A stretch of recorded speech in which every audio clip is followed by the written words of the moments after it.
আসসালামু আলাইকুম রহমতুল্লাহি ওবারাকাত।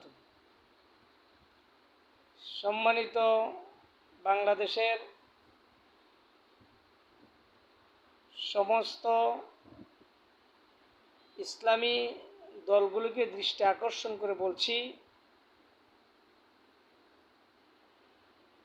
সমস্ত ছাত্রদের পক্ষ থেকে, আইম্মে মাসাজিদদের পক্ষ থেকে, ওলামাদের পক্ষ থেকে, নামাজি মুসল্লি এবং স্কুল কলেজ ইউনিভার্সিটি ছাত্রদের পক্ষ থেকে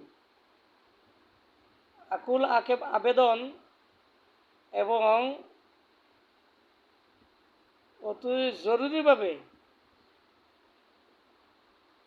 ইসলামী দলগুলোর মুরব্বীদের দৃষ্টি আকর্ষণ করছি, দয়া করে সকল ভেদাভেদ ভুলে অতি দ্রুতই কীভাবে সমস্ত ইসলামী দলগুলি এক করা যায়, ঐক্যতা আনা যায়,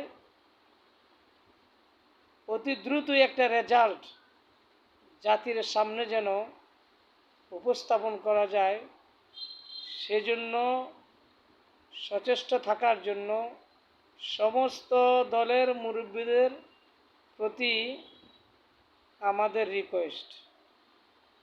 কারণ এমন একটা মুহূর্তে যদি ইসলামী দলগুলি এক হতে না পারি,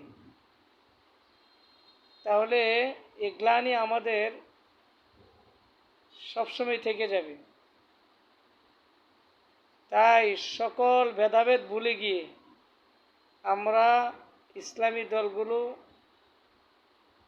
এক এবং ঐক্য হয়ে ইসলামের যেন খেদমত করতে পারে, সেই তৌফিক সকলকে যেন দান করুক, আমিন।